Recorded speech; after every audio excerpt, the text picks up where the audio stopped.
हर हर महादेव, श्री शिवाय नमस्तुभ्यम। कैसे हो आप सब, ये बताने के लिए कमेंट बॉक्स में जाकर हर हर महादेव जरूर लिखिएगा। या फिर आप जिनका पूजन करते हैं, जिनके आराध्य, जिनको बहुत ज़्यादा मानते हैं, उनका नाम लिखिए।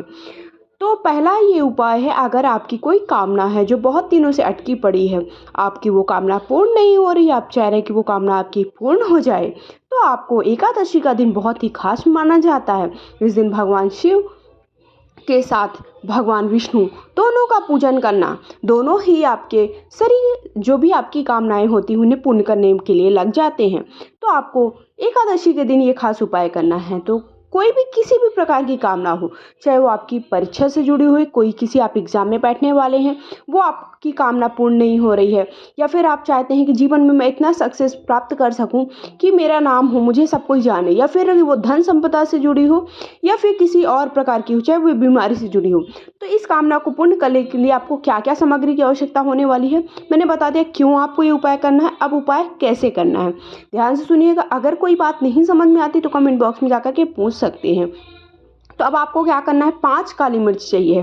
काली मिर्च देखिए, मैं स्क्रीन पर सारी चीज़ें दिखाती जाती हूँ आप सबको, कि ताकि आपको ढूंढने में परेशानी ना हो। उसके बाद आपको इस बार तांबे का लोटा नहीं चाहिए, आपको स्टील का लोटा चाहिए, क्योंकि दूध वाला उपाय है ना, इसलिए स्टील का लोटा चाहिए। तांबे के पात्र में हम दूध डाल करके शिवलिंग पर समर्पित नहीं करते हैं।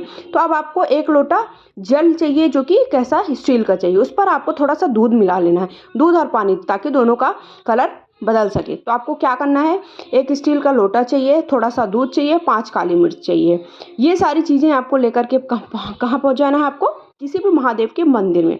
इसके साथ साथ आप पहली बार मेरे चैनल पे आए हैं, चैनल को अभी तक आपने सब्सक्राइब नहीं किया, तो प्लीज़ मेरा सपोर्ट करिए, ताकि मैं अच्छे अच्छे उपाय और पूजा से जुड़ी हुई जानकारी, कौन सा व्रत कब है, व्रत में आपको कैसे पूजन करना है और क्या उपाय करना है, कथा क्या है, ये सारी जानकारी आप सबको देती रहूँ।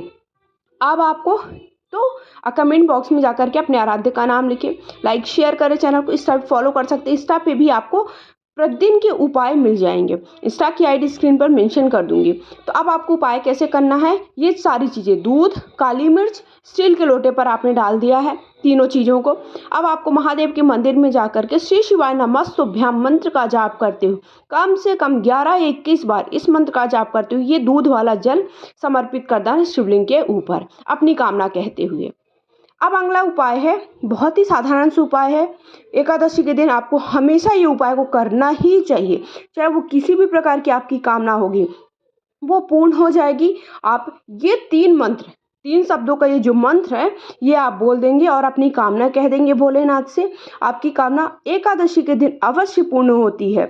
इसलिए ये उपाय बहुत ही खास दिन है, बिल्कुल भी आपको मौका छोड़ना नहीं है। आज एक एकादशी ही है, आज का दिन एकादशी है, इसलिए 10 सितंबर एकादशी के दिन आपको इस उपाय को करना है। अब आपको कैसे करना है उपाय, ये समझ लीजिए। कामना कैसी भी है वो पूर्ण करवाना चाहते हैं, तो मनोकामना पूर्ति के लिए ये उपाय आपको करना है। अब आपको 1 लोटा जल ले लेना है और 1 दीपक लेकर के महादेव के मंदिर में जाइए। जल चढ़ाते समय आपको स्वधा स्वधा स्वधा 3 बार बोल देना है, और जो आप दीपक लेके गए हैं गोल बत्ती वाला, वो दीपक प्रज्वलित कर देना है। अगला उपाय है गंगा के जल में 7 बेलपत्र डालने वाला। बहुत ही साधारण सा उपाय है, बिल्कुल भी कठिन नहीं है, कम से कम चीज़ें से ये उपाय आपका हो जाएगा।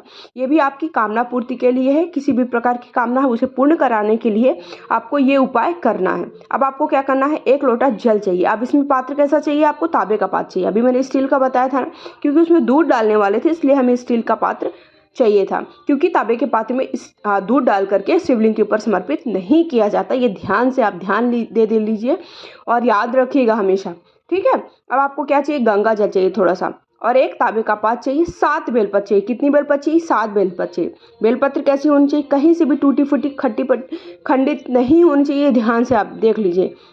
नहीं मिलती, आप शिव कहीं पे भी शिव मंदिर में जाए, वहाँ पर आपको आसानी से बेलपत्र मिल ही जाएगी, क्योंकि शिवलिंग पर समर्पित रहती है बेलपत्र। कोई भी मौसम, सावन है, कोई भी मौसम है, बेलपत्र मिलती है। तो आपने 7 बेलपत्र ले ली, और 1 लोटा जल ले लिया। ये किसी भी प्रकार की कामना है, बहुत दिनों से अटकी पड़ी है, आपकी कामना पूर्ण नहीं हो रही है, बहुत बड़ी बीमारी है, उससे आप परेशान हैं, तो ये आपको उपाय जरूर करना चाहिए। कर से जुड़ी समस्या, धन संबंधी कोई भी समस्या है, आप उसे पूर्ण करना चाहते हैं कि धन की समस्या मेरे जीवन में ना रहे, बहुत दिनों से अटका काम पड़ा हुआ है, इस उपाय को आप आसानी से एकादशी के दिन करिए। फिर आप मुझे बताइए कि हाँ, क्या आपने उपाय किया, आपको उससे कुछ असर हुआ कि नहीं। अब आपने 1 लोटा जल जो लिया है इस तांबे का, उस पर आपको क्या करना है, थोड़ा गंगा जल मिला लेना और 7 बेलपत्री उसी गंगा के जल में, मतलब उसी जल में, तांबे के पात्र में आपको डाल देना। ठीक है, आपने बेलपत्र डाल दी। अब आप कहाँ पहुँच गए, महादेव के मंदिर में। देवों के देव महादेव के मंदिर में पहुंच गए, चौखट पर पहुंचे। जैसे पहुंचेंगे श्री शिवाय नमस्तुभ्यम मंत्र का जाप करते जाएंगे और सबसे पहले आपको कौन मिलेंगे वहां पर, नंदी जी मिलेंगे। तो सबसे पहले हमें नंदी जी के पास ये उपाय को करना है। नंदीश्वर महादेव का नाम लेते हुए जो 7 बेलपत्र थी और वाला जल है ना, जो गंगा का जल और बेलपत्र आपने मिला करके तांबे के पात्र में लिया है, सबसे पहले जो नंदी जी भगवान है, नंदी महाराज हैं, उनका जो पैर उठा हुआ है वहाँ पर वो जल समर्पित कर दें। नंदेश्वर महादेव का नाम लेते हुए अपनी कामना कहते हुए श्री शिवाय नमस्तुभ्यम मंत्र बोलते हुए आपको अपनी कामना बोलते हुए वो 1 लोटा का जल समर्पित करना। फिर उसके बाद जो आपने बेलपत्र, फिर आपको आगे बढ़ना, हम मिलेंगे आपको महादेव। तो महादेव के ऊपर जो आपने 7 बेलपत्र है ना, जो जल में समर्पित थी, जल में डली हुई थी, उन्हें आपको शिवलिंग के ऊपर अच्छे से समर्पित कर देना। शिवलिंग पर सबसे पहले आपको कहाँ पर रखनी है, ये ध्यान से, क्योंकि 7 बेलपत्र है ना। तो पहली बेलपत्र आपको गणेश जी के स्थान पर, दूसरी बेलपत्र आपको कार्तिकेय जी के स्थान पर, तीसरी बेलपत्र आपको माता के हस्त कमल पर, चौथी बेलपत्र आपको कटी भाग पर, 5वीं बेलपत्र आपको शिवलिंग के अपोजिट साइड में, मतलब जो उल्टा साइड है वहाँ पर। ठीक है, इस तरह से आपकी कितनी बेलपत्र हो गई, 1 2 3 4 5 हो गई। छठी बेलपत्र आपको कहाँ पर समर्पित करना है, जहाँ से जल नीचे की ओर बहता है, जो नीचे की ओर गिरता है ना, वहाँ पर आपको समर्पित कर दें।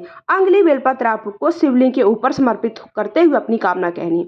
इस तरह से आपको 7 बेलपत्र शिवलिंग के ऊपर इस तरह से समर्पित करनी है, अपनी कामना कहते जाना है। और जब आप बेलपत्र समर्पित करो, थोड़ा थोड़ा जल समर्पित करो। वीडियो कैसा लगा कमेंट करके जरूर बताओ।